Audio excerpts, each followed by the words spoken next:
I love cannabis and I love cooking. So it's just a perfect job for me. Welcome to the Greener Grass podcast from BlueBird Botanicals. I'm your host, Lex Pelger.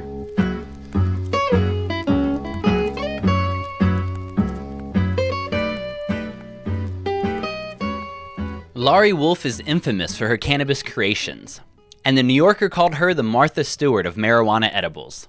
At the Dope Cup, she took home first prize for savory edibles with her spiced nut mix. In addition to writing about food for the Cannabis and many other publications, she also founded the site Laurie and Mary Jane, where you can find many of her recipes. Today she shares with us about how she became interested in food, what led her to cannabis, and why she chose to focus on marijuana as a primary ingredient. This show is brought to you by BlueBird Botanicals, to spread education about cannabis and other things on the greener side of life. BlueBird CBD oil comes from farms in southern Colorado and is grown using only water, soil, and sunlight. Go to bluebirdbotanicals.com for more info. Hello, everybody. I'm pleased to be here talking with Laurie Wolf today, a famous writer and food maker of edibles. Thanks so much for being on the show. Oh, my pleasure. It's great to be on. And so, before we get into your work with cannabis and foods, what about when you were first starting off? Did you always know you were going to be someone who was around food and in the food world? My family was very into food. However, my mother was an absolutely dreadful cook. So we kind of lived for going out. Like on Fridays, we all went out as a family. And on Sundays, we really did everything we could to keep our mother from cooking. And so my brother and I both got into cooking late teens, early 20s, kind of being out in the world and realizing that like broccoli actually was a fresh vegetable. It came as quite a shock to me and my brother. We both kind of learned to appreciate food and learned how to cook, in spite of the dreadful food we grew up eating. And where was it you grew up? I grew up in the Bronx. All right. In the Riverdale section of the Bronx. Yeah. Beautiful. That's a cool part of the city. Yeah, it's gotten kind of cooler as, like nobody can afford to live in Manhattan anymore. People are moving out and improving the boroughs. And for someone interested in food, it must have been a great place to be. Just foods from all over the world, just a subway ride away. Oh, absolutely. I mean, New York, I've been in Portland for 10 years. And the only thing, and food in Portland is great. I love it. It's reasonable, but we don't have the diversity, clearly that we have in New York. We don't have, Portland's not very diverse in any way. So I kind of miss like having delicious Indian food and delicious Chinese food. But I shouldn't put Portland down because there are some great places to eat, and it's like half the price of New York City. When we go back for whatever, it's like, are you kidding? How do people live here and afford to go out to eat? Yeah, it's not a place for the weak of spirit or stomach. No, or anything, really. It's not a place for the weak. How did you become a professional at food and start really working with it as your way to live? I went to college. I went to NYU, and I was a sociology and English major, and graduated without really knowing what I wanted to do. I kind of fell in love with the idea of making my career in food. I wasn't quite sure what I wanted to do. After graduating from the Culinary Institute, I worked in a few restaurants, and during that time, and I liked it. I liked the fast pace. It was a really satisfying experience. But I met the man who became my husband, who's a photographer, Bruce Wolf, who talked to me about food styling. He shot a lot of food and used people like on a daily basis who would come in and make the food and present it for photography.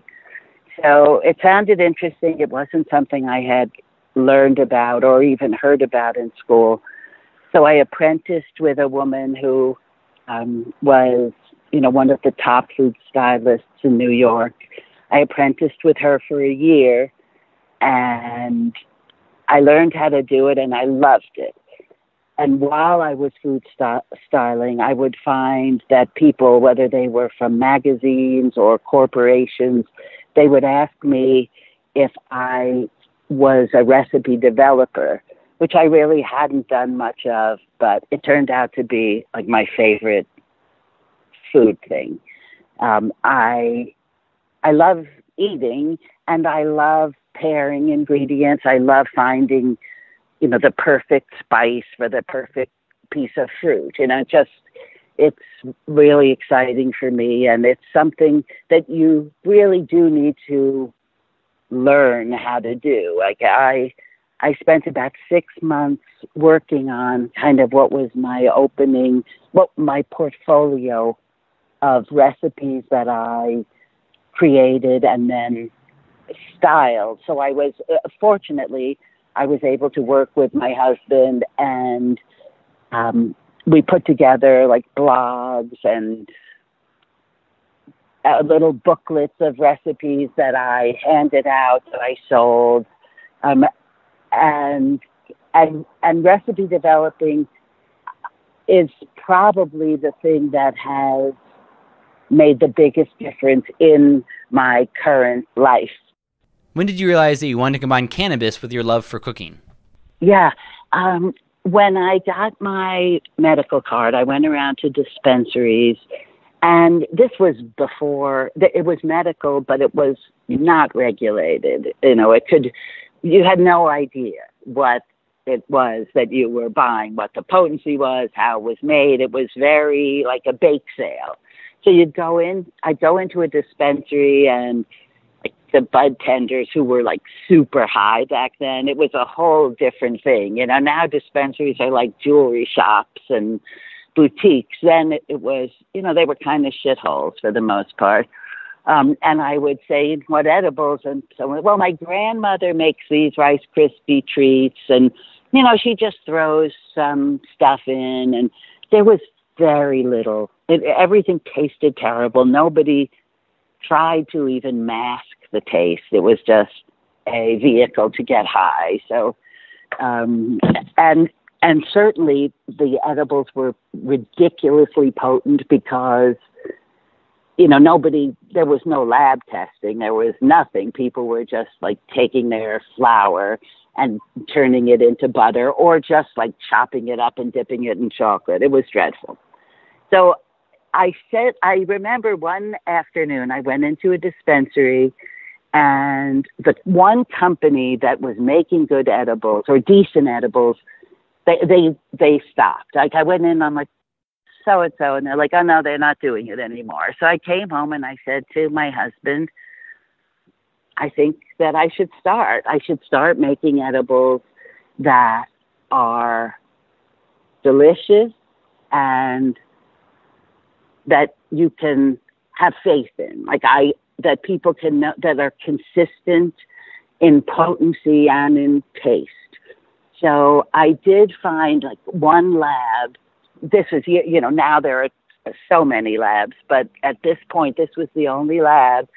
And I found someone who I could get the same cannabis on a consistent basis. And I had it tested, and I started making edibles that were reliable. And it still was a medical market, and it was kind of just the beginning of the cannabis movement here in Portland and in Oregon. About 4 years ago, my son and daughter-in-law moved from New York to Portland, and my daughter-in-law, Mary, became my partner in the business. And together, like we sort of grew as the rec industry grew. So we stepped out of medical and started working in the rec market with a lab. It was a lengthy process to become licensed. It probably took 6 to 8 months to get all of our paperwork and be able to be fully compliant and be on the shelves of dispensaries. And for a year and a half now, we've been in our own kitchen, and we make 9 products. And, you know, every time you make a batch of anything that's going to be sold in a dispensary, the lab comes, there's lab testing. But it's a complicated process, and it takes time to be able to get it right every time. The potency has to be within a certain percentage. And, you know, now we have 9 products. We're in about 250 dispensaries. I think there are about 350 or 400 in Portland, in Oregon.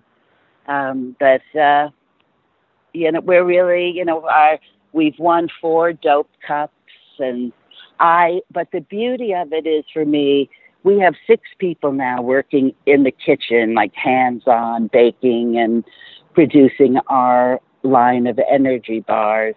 But what I get to do is the recipe development, research and development for new products, as well as I write the recipes that are infused with cannabis for Cannabis Now, Dope Magazine, the Cannabis, the Green Mile, Culture, like pretty much loosely. I pretty much get to create recipes for all of them. And it's perfect because I love cannabis and I love cooking. So it's just a perfect job for me. And I try and write recipes. You know, what I do is I write recipes that are local and sustainable and seasonal and incorporate the cannabis in the way that I think best represents the flavor profiles of the recipes I'm creating, and sometimes the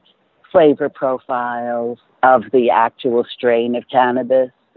Although once cannabis is infused into an oil or butter,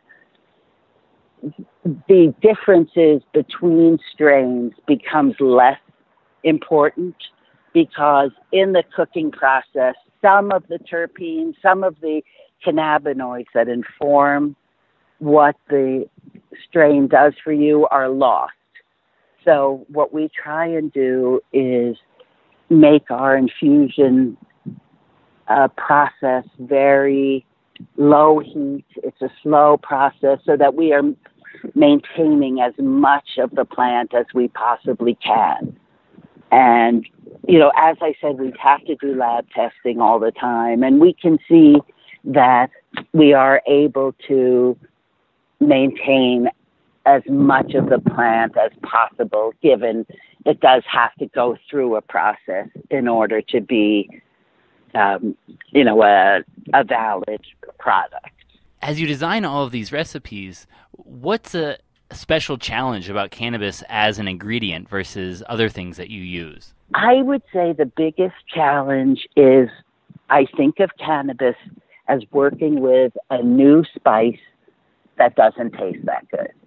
So, you know, there are some people who love the taste of cannabis, love the smell of cannabis, but most, from what I've learned, talking to people, I do a lot of cannabis events and for both medical and rec people, most people are looking for no taste of cannabis. Like, people want to eat an edible and be like, I absolutely cannot taste any cannabis in this. So that is the biggest hurdle, I would say, because it's a very strong taste. And I think that being able to develop recipes and having done that professionally for so many years, I know how to season without going too far in one direction. I just and kind of get it so that the taste of the cannabis is either a hint and a plus in the recipe, or the taste is gone completely. There are definitely some foods that pair well with the taste of cannabis. I find that when I'm, like, for example, making stuffed mushrooms, there's an earthiness in the mushrooms that pairs well with the earthiness in the cannabis. So that's one of the things. And when we're doing a dinner party or an event, I always like to have something that does allow the taste, the smell and taste to come through. So another example is white chocolate. There's just something about the combination that actually makes it like taste better than it does. You know, so I do a white chocolate and granola cluster, and there is a hint of cannabis, and it only makes it more delicious. But I would say the biggest hurdle is, and I see it, you know, we're always out on the market trying new products, new edibles, and many of them, although they're a million times better than they were 5 years ago, many of them still have an unpleasant aftertaste. And another thing that I should explain, in our business, we infuse either coconut oil or butter with the flower, which is cannabis. So we call the buds flower.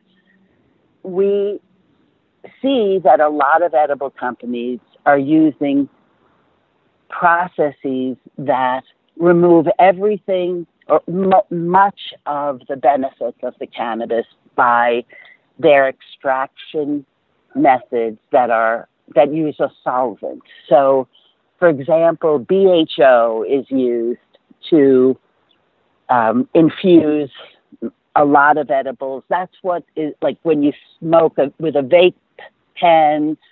Those things are not solvent free, and they contain things like BHO, PHO, CO2, and I find that most of those products have an unpleasant taste, or at least unpleasant aftertaste, and the high or the results are lessened because the process destroys many to all of the flavors and aromas that inform the plant. So for us, we try to preserve as much as we can, just infusing into a fat, and we can see from testing that we are able to maintain as many of the health benefits as is possible when working with cannabis and when cooking, making edibles or infused foods. Mm-hmm. And just a quick definition for people, and BHO is the butane hash oil extraction that a lot of people are doing that can be done really artfully, it sounds like, but if done in a very quick slapdash manner is a way to really strip out everything but the piece that gets you high. Yes. I have yet to try a product made with BHO that doesn't have at least a hint of BHO flavor, but certainly there are ways to do it that are much more conscious of like preserving what can be preserved. When it comes to something like BHO, some companies they reintroduce terpenes. So terpenes are found in all flowers and fruits and vegetables, and terpenes you can find the terpenes that you've lost in the plant from the process you're using, and you can reintroduce those terpenes after the infusion or the solvent has been, stripped of the chemicals. So you can, people can, and it can be quite jarring how strong like a BHO can have a very strong lavender flavor, and that would be because that was reintroduced to the solvent after the process. So you're really trying to work with it and preserve it as much as you can to keep the plant itself intact, even though it's not the most tasty herb you work with. Yeah, exactly. I feel like with some practice, you can learn how to keep the flavor either gone or, at just a hint. I think that I would rather have some cannabis flavor and not lose all the terpenes and the cannabinoids. But my goal is to mask the taste, but continue to use, the oil, our method of infusion, because then you're getting as much of the whole plant as you can. And, as I said, there are so many benefits, and it's a complex plant. So the more you can keep whole, the better the high or the better the relief is that you're going to get. What are the products that you started with, and what are some of your favorites now that your company's doing? It's funny. We're not doing any of the products that I started with. I started with a brownie-ish thing. It was sort of a fudgy thing that did well, except that in the summer it was too drippy and messy and was kind of a nightmare. So now we do a brownie and a brownie truffle, and we no longer have that issue. I did baklava, which is one of my favorite things to infuse because, it's sheet after sheet of phyllo dough that you brush with infused butter. But it has so much flavor that there was never a hint of a cannabis taste. However, at that time, nobody had a clue what baklava was. So, it was a very different market, a much less sophisticated market. If we decided to do baklava now, I would say 90% of the people would know what it was. But this was a whole different group of folks. So we started with this fudgy chocolate thing at baklava, and I did a sugar cookie. Now that, we're licensed and in rec, one of our biggest challenges is shelf life. So every new product that we bring to market has been tested for 2 to 3 months to make sure that it will hold up and still be as terrific, in 3 months as it was the day it was made. So that definitely informs the choices of what we're going to make next.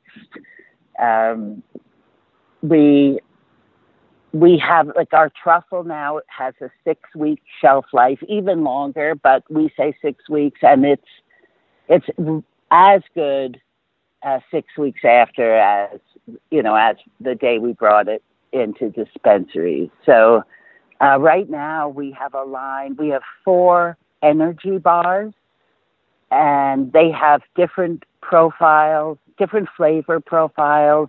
One is a sativa dominant, one is an indica dominant, one is a CBD bar, and one is a 1-to-1 CBD THC bar.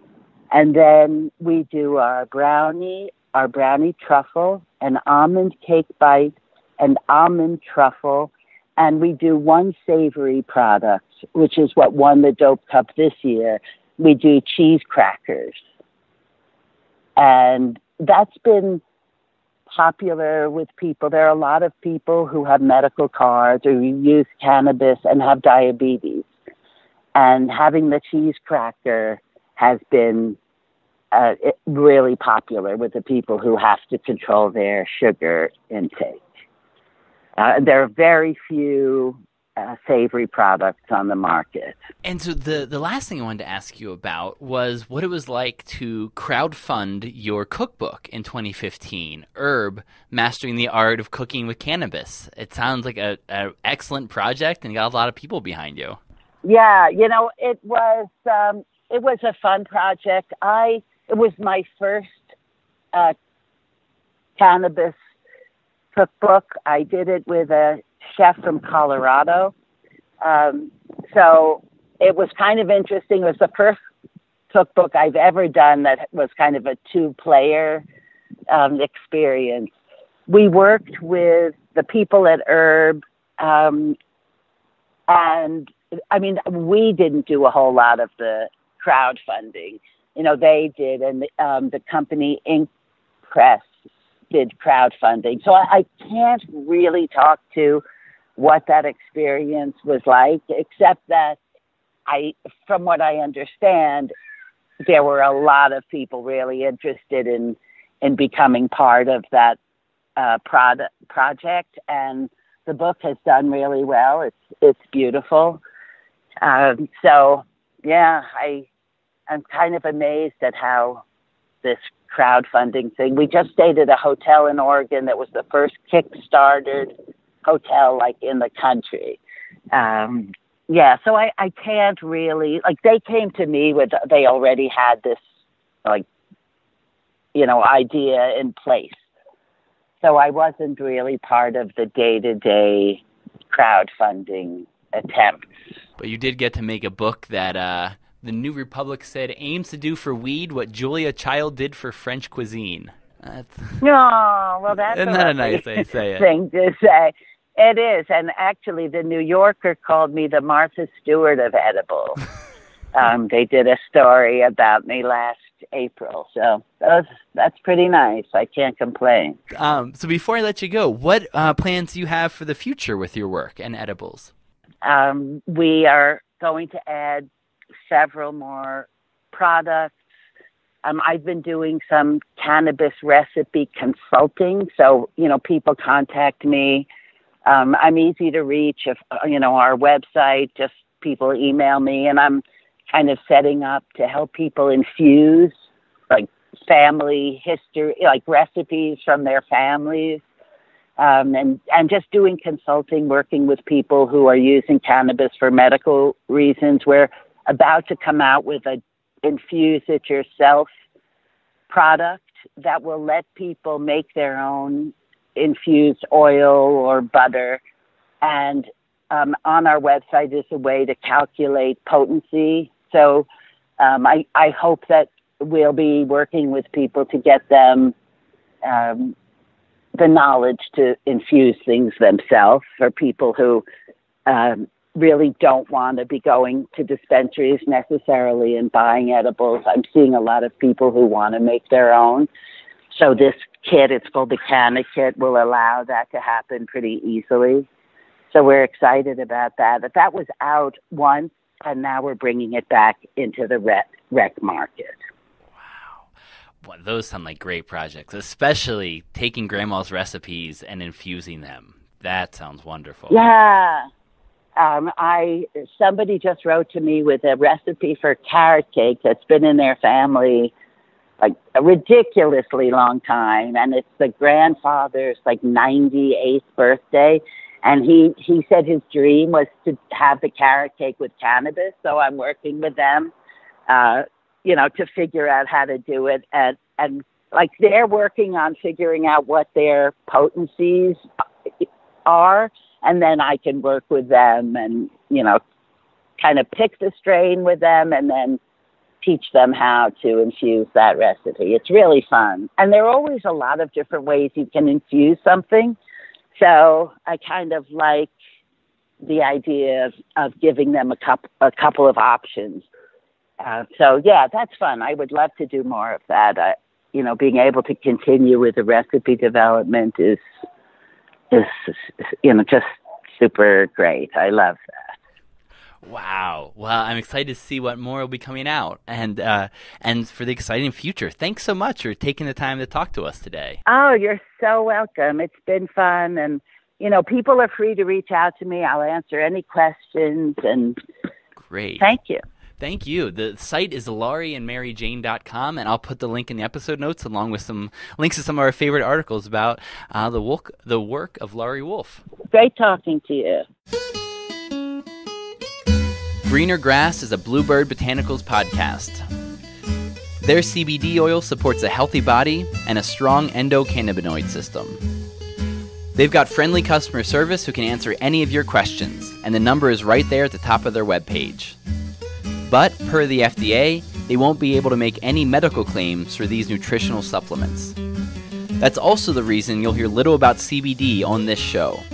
There's no need for us to add more evidence about CBD when a simple Google search will give you more than you can read in a month of Sundays. So this show covers the cannabis world and more with editorial freedom from BlueBird Botanicals. Thanks for joining the Greener Grass podcast. As always, our audio alchemist is Matt Payne. The Gypsy Jazz theme music comes from Brett Van Donsel. Our beautiful bird sounds are courtesy of Lang Elliott. And I'm your host, Lex Pelger, wishing you a bright green day.